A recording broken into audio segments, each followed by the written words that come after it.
Millennial ಆಗಲಿ Gen Z ಆಗಲಿ ತುಂಬ ಕನೆಕ್ಟ್ ಆಗೋ ಸಾಂಗ್ ಜರಾ ಜರಾ.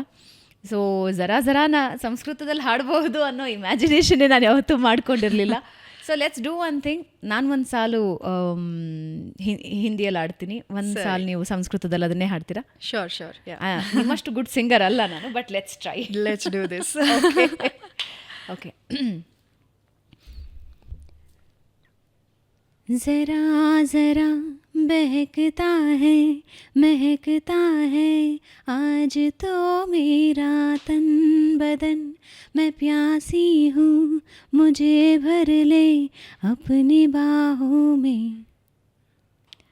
प्रियतर मे हृदय विमोहनम् आकर्षणम् इह त्वां प्रति मुग्धमनसा कुरु सत्वरम् आलिङ्गनं वचनं देहि सखा मे समीपे तव वसनं सर्वदा.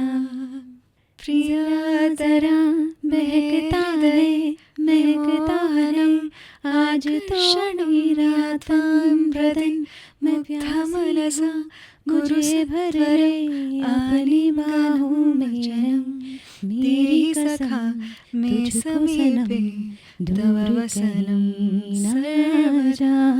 तव संगम तव स्पर्शनं पाविस्मरणीतो आजा सदा.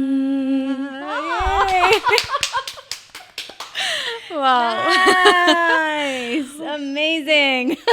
ನಿಮ್ಮ ಧ್ವನಿ ತುಂಬಾ ಚೆನ್ನಾಗಿದೆ. ಬ್ಯೂಟಿಫುಲ್. ತವ ಧ್ವನಿ ಬಹು ಸುಂದರ ಅಸ್ತಿ. ಧನ್ಯವಾದ. ಧನ್ಯವಾದ ಮಂತರ. ಧನ್ಯವಾದ. ಧನ್ಯವಾದ. Wow, super super. Thank you. And ನಮ್ಮ PCR ಹೋಲ್ ಟೀಮ್ ಹೇಳ್ತು ನಿಮ್ಮ ವಾಯ್ಸ್ ಅಮೇಝಿಂಗ್ ಆಗಿದೆ ಅಂತ. ನಾವು ಹೇಳೋದೇನು ನಿಮ್ಮೆಲ್ರಿಗೂ ಗೊತ್ತೇ ಇದೆ. ಸಮಷ್ಟಿ, ಈಗ ಒಂದರ ಬಗ್ಗೆ ಎಷ್ಟು ಡೆಡಿಕೇಶನ್ ಬೇಕು ಅಂತ ಹೇಳಿದ್ರೆ you need a load of time. ಅದಕ್ಕೆ ಅಂತ ಒಂದು ಒಬ್ಸೆಷನ್ ಬೇಕಾಗತ್ತೆ. ನಾನು ಕಲಿಬೇಕು, ನಾನು ತಿಳ್ಕೊಬೇಕು ಅಂತ. ಲ್ಯಾಂಗ್ವೇಜ್ ಎಷ್ಟು ಕಲಿತ್ರೂ ಕಲಿತಾನೆ ಹೋಗ್ತೀವಿ. ನಾವು ಸ್ವಲ್ಪ ದಿನ ಕಲ್ತ್ವಿ, ನಮಗೆಲ್ಲ ಬಂದ್ಬಿಡ್ತು ಅಂತಲ್ಲ. So how you prepare yourself? ಹೆಂಗೆ ಸಂಶೋಧನೆ ಆಗಲಿ ಹೆಂಗೆ? ಹೌದು, ಒಂದು ನಾನು ಇದನ್ನು ಫುಲ್ ಟೈಮ್ ಮಾಡ್ತಾ ಇರೋದು. ಸೊ ನನ್ನ ಡಿಗ್ರಿ BA ಸಂಸ್ಕೃತ ಆದಮೇಲೆ ನಾನು ಇದನ್ನೇ ಫುಲ್ ಟೈಮ್. ಆವಾಗಲೇ ಕೋವಿಡ್ ಕೂಡ ಇತ್ತು. ಸೊ ಆವಾಗಲೇ ಸೋಷಿಯಲ್ ಮೀಡಿಯಾ ಕೂಡ ತುಂಬ ಇಟ್ ವಾಸ್ ಬೂಮಿಂಗ್. ಸೊ ಹಾಗಾಗಿ ಆವಾಗಲೇ ಈ ಟ್ರಯಲ್ಸ್ ಎಲ್ಲ ಮಾಡಿದ್ದು. ತದನಂತರ ಎಕ್ಸ್ಪ್ಲೋರ್ ಮಾಡ್ತಾ ಮಾಡ್ತಾ ಮಾಡ್ತಾ ಇನ್ನೂ ಎಷ್ಟಿದೆ ಮಾಡೋಕ್ಕೆ. ಒಂದು ಭಾಷೆ ಗೊತ್ತಿದ್ದರೆ ಅದರಲ್ಲಿ ನಾನು ಅದಕ್ಕೊಂದು ಇಂಡಸ್ಟ್ರಿ ಅಂತ ಇರುತ್ತೆ. ಕನ್ನಡಗೋಸ್ಕರ ಒಂದು KFI ಅಂತ ಇದೆ. ಅದರಲ್ಲಿ ನಾನು ನಟನಾಗಿ ಕೆಲಸ ಮಾಡ್ಬೋದು, ರೈಟರಾಗಿ ಕೆಲಸ ಮಾಡ್ಬೋದು, ಲಿರಿಸಿಸ್ಟ್ ಆಗ್ಬೋದು, ಡೈಲಾಗ್ ರೈಟರ್ ಆಗ್ಬೋದು. ಅದೇ ರೀತಿ ಪ್ರತಿಯೊಂದು ಭಾಷೆಗೂ ಇದೆ. ಸಂಸ್ಕೃತಕ್ಕೂ ಕೂಡ ನಾವು ಅದನ್ನು ಸೃಷ್ಟಿ ಮಾಡಬೇಕು. ಸಂಸ್ಕೃತ ಗೊತ್ತಿದ್ದವನಿಗೆ ನೆಕ್ಸ್ಟ್ ಏನಿದೆ ಅವನಿಗೆ ಪ್ಲ್ಯಾಟ್ಫಾರ್ಮು, ಅದನ್ನು ತೋರಿಸ್ಕೊಳ್ಳಿಕ್ಕೆ, ಆ ಒಂದು ಟ್ಯಾಲೆಂಟ್ ತೋರಿಸ್ಕೊಳ್ಳಿಕ್ಕೆ. ಸೊ ಆ ರೀತಿ ಒಂದು ಪ್ಲ್ಯಾಟ್ಫಾರ್ಮ್ ನಾವು ಕ್ರಿಯೇಟ್ ಮಾಡಬೇಕು. ಯಾಕಂದರೆ ನನಗೆ ಸಂಸ್ಕೃತ ಗೊತ್ತಿದೆ, ನನಗೆ ಹಾಡು ಗೊತ್ತಿದೆ, ನಾನು ಸಂಸ್ಕೃತದಲ್ಲಿ ಹಾಡು ಬರಿತಾ ಇದ್ದೀನಿ. ನನಗೆ ಏನು ಪ್ಲ್ಯಾಟ್ಫಾರ್ಮ್ ಇದೆ ಅದನ್ನು ತೋರಿಸ್ಕೊಳ್ಳೋಕ್ಕೆ? ಮುಂಚಿತವಾಗಿ ನನಗೆ ಅಷ್ಟೊಂದು ಏನೂ ಪ್ಲ್ಯಾಟ್ಫಾರ್ಮ್ಸ್ ಅಥವಾ ಅಪಾರ್ಚುನಿಟೀಸ್ ಇಲ್ಲ. ಬಟ್ ನನ್ನ ಜೂನಿಯರ್ಸ್ ಯಾರಿದ್ದಾರೆ ಅಥವಾ ಪೀಪಲ್ ಹು ಆರ್ ಲರ್ನಿಂಗ್, ಇವಾಗ ಸಂಸ್ಕೃತ ಕಲಿಯೋರಿಗೆ ಅದನ್ನು ಒಂದು ತೋರಿಸ್ಕೊಳ್ಳೋಕ್ಕೆ ಒಂದು ಪ್ಲ್ಯಾಟ್ಫಾರ್ಮ್ ಬೇಕು ಅಂತ ಒಂದು ಐಡಿಯಾ. ಸೊ ಹಾಗಾಗಿ ಅಲ್ಲಿಂದ ಈ ಪ್ಲ್ಯಾಟ್ಫಾರ್ಮ್ ಶುರು ಮಾಡಿದ್ದು.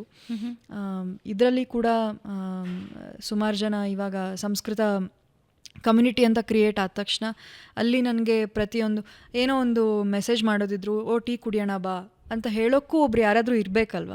ಸೊ ಆ ರೀತಿ ಫ್ರೆಂಡ್ ಸರ್ಕಲ್ ಎಲ್ಲ ಇವಾಗ ಕ್ರಿಯೇಟ್ ಆಗಿದೆ. ಅವರವರೇ ಇವಾಗ ಸಂಸ್ಕೃತ ಕಾಫಿ ಹೋಗ್ತಾ ಇರ್ತಾರೆ. ಹ್ಯಾಂಗೆ ಅವರು ಮೀಟ್ ಆಗಿದಾಗಲೂ ಕೂಡ ಸಂಸ್ಕೃತದಲ್ಲೇ ಮಾತಾಡ್ತಾರೆ.